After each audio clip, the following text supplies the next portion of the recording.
Sophie and her brother Ben love tea parties. One rainy afternoon, while sipping tea in their grandmother's attic, they discovered a dusty old teapot with strange symbols on it. Curiously, Sophie poured tea from it into their cups, and as soon as they took a sip, the room began to spin. When the spinning stopped, they found themselves in a grand palace with a long table set for tea.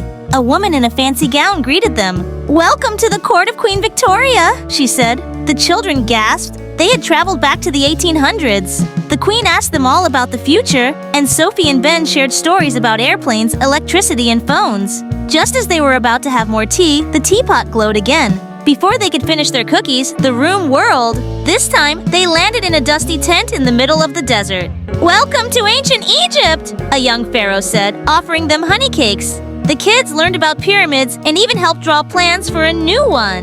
Each time they poured tea, they traveled to a new era, dancing at a 1920s party, learning from inventors in the Renaissance, and even visiting a futuristic city in space. Every place had its own special tea and exciting stories. At the end of the day, the teapot brought them back to Grandma's attic. Sophie and Ben smiled at each other, knowing that their tea parties would never be the same again. The teapot's adventures were only beginning.